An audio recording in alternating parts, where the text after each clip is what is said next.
안녕하세요. 제니 선교사입니다. 신약 참 쉽다 두 번째 시간입니다. 성경은 주님의 관점 중 구속사적 관점에서 썼다. 성경을 잘 읽기 위해서는 이 성경을 누가 무슨 목적으로 누구의 관점에서 썼는지를 이해하는 것이 매우 중요합니다. 예를 들어 어느 할아버지가 멀리 떨어진 아들에게 전하고 싶은 말을 손주의 손을 빌려 썼다면 이 편지는 손주가 쓴 것이 아니라 사실상 할아버지가 쓰신 것입니다. 하나님께서는 40명의 기자를 통해 우리에게 하실 말씀을 성경에 기록하셨습니다. 그러므로 성경을 해석하고 이해하기 위해서는 먼저 성경 말씀의 저자가 하나님이시라는 사실을 명심해야 합니다. 성경 66권은 하나님께서 기자들에게 성령의 감동을 주셔서 기록하신 것으로 창세기부터 요한계시록에 이르기까지 하나님 한 분의 뜻이 일관되게 관통되어 있습니다. 디모데후서 3장 16절 모든 성경은 하나님의 감동으로 된 것으로 교훈과 책망과 바르게 함과 의로 교육하게 유익하니. 이제 성경이 누구의 관점으로 쓰였는지 아시겠습니까? 바로 주님의 관점에서 쓰였습니다. 또한 여러분이 무엇을 판단할 때 성경에 기록되어 있다면 맞는 것이며 성경에 기록되어 있지 않으면 틀린 것입니다. 이처럼 진리 분별은 성경을 기준으로 주님의 관점으로 판단하여야 합니다. 누가복음 10장 25절 26절 어떤 율법 교사가 일어나 예수를 시험하여 이르되 선생님 내가 무엇을 하여야 영생을 얻으리이까? 예수께서 이르시되 율법에 무엇이라 기록되었으며 내가 어떻게 읽느냐? 너무나도 중요한 구절입니다. 대부분의 성도들은 성경 말씀이 진리라는 사실을 알고 있습니다. 그러나 그 말씀이 주님의 관점에서 기록되었다는 사실은 모르고 있습니다. 성경 말씀이 주님의 관점으로 쓰였음을 명확하게 보여주는 구절이 있습니다. 마태복음 1장 6절 이새는 다윗 왕을 낳으니라. 다윗은 우리아의 아내에게서 솔로몬을 낳고 솔로몬의 어머니 밧세바가 그녀의 이름이 아닌 우리아의 아내로 언급되어 있습니다. 주님께서 다윗 왕이 그의 아내가 아닌 우리아의 아내에게서 솔로몬을 낳았다고 말씀하신다는 것입니다. 즉 주님의 관점에서 밧세바는 어디까지나 우리아의 아내입니다. 창세기 2장 17절 선악을 알게 하는 나무의 열매는 먹지 말라. 내가 먹는 날에는 반드시 죽으리라 하시니라. 아담과 하와가 선악과를 먹고 죽었으니까 우리의 관점인 육체의 관점에서 보면 아담과 하와는 죽지 않았습니다. 그러나 하나님은 영의 관점으로 말씀하십니다. 주님의 관점에서 보면 아담과 하와의 영이 죽게 된 것입니다.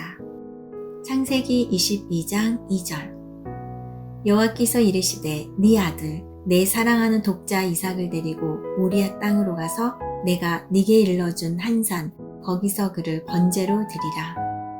아브라함은 하갈에게서 아들 이스마엘을 낳았으며 그 후 사라를 통해 이삭을 낳았습니다. 인간의 관점으로 보면 아브라함에게는 아들이 2명이지만 주님의 관점에서는 아브라함의 아들은 독자 이삭뿐이라는 말씀입니다. 성경 말씀은 주님의 관점 중에서도 특히 구속사적 관점에서 쓰였습니다. 즉 주님께서는 우리에게 영생을 주기 위해서 이 세상에 오셨으며 마귀의 종노릇 하는 우리를 하나님의 자녀로 구속하는 관점에서 썼다는 사실입니다. 마태복음 1장 21절 아들을 낳으리니 이름을 예수라 하라. 이는 그가 자기 백성을 그들의 죄에서 구원할 자이심이라 하니라. 성경 말씀 가운데는 일반적인 상식으로는 도저히 이해가 안 되는 부분도 간혹 있습니다. 저는 이스라엘 민족이 여리고 성을 정복할 때 어른아이 가리지 말고 다 진멸하라고 하신 여호수아서 말씀을 읽으면서 마음이 많이 힘들었습니다. 이해가 안 되었습니다. 무슨 잘못이 있기에 어린 아이들까지 칼날로 멸하라고 하시는지 받아들이기가 어려웠습니다. 그러나 주님의 구속사적 관점에서 보면 여리고성의 영적 환경이 너무 악하고 더러워서 이스라엘 백성들을 위해 깨끗한 환경을 만들어 주시려고 진멸하라고 하신 것입니다. 이러한 주님의 참뜻을 알고 나면 너무나 감사하지 않을 수 없습니다. 예를 들어 우리가 태어날 자녀를 위해 뱃넷 저고리부터 아기 요람에 이르기까지 모든 준비를 완벽하게 하는 마음과 같은 것입니다. 그래서 여리고성을 깨끗이 정리하라고 하신 것입니다. 이렇게 우리가 성경을 읽을 때 주님의 관점 중 구속사적 관점으로 보아야 합니다. 다시 말하면 성경은 인간의 도덕적 관점이나 사회 규범적 관점이 아니라 마귀의 종노릇하는 우리 인간에게 생명을 주시는 구속사적 관점으로 쓰였기 때문입니다. 여호수아 6장 21절 그 성 안에 있는 모든 것을 온전히 바치되 남녀노소와 소와 양과 나귀를 칼날로 멸하니라. 레위기 18장 25절 그 땅도 더러워졌으므로 내가 그 악으로 말미암아 벌하고 그 땅도 스스로 그 주민을 토하여 내느니라. 여기에 그리스도인이라면 누구나 다 암송하는 구절이 있습니다. 영생에 관련된 너무나 중요한 구절입니다. 이 성경 말씀은 어떻게 해석해야 할까요?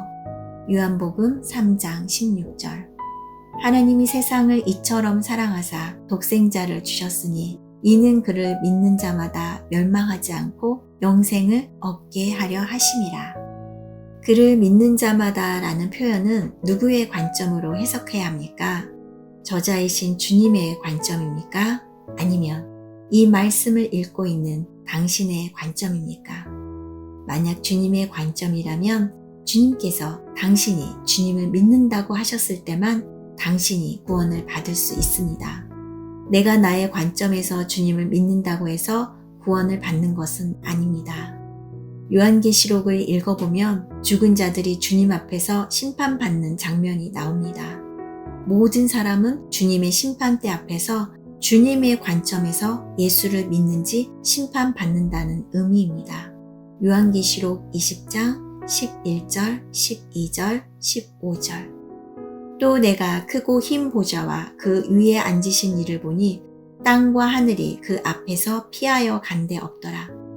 또 내가 보니 죽은 자들이 큰 자나 작은 자나 그 보좌 앞에 서 있는데 책들이 펴 있고 또 다른 책이 펴졌으니 곧 생명책이라. 죽은 자들이 자기 행위를 따라 책들에 기록된 대로 심판을 받으니 누구든지 생명책에 기록되지 못한 자는 불못에 던져지더라. 이제 성경을 읽으실 때 주님의 관점, 즉 구속사적 관점으로 보신다면 성경 말씀이 더 잘 이해가 될 것입니다.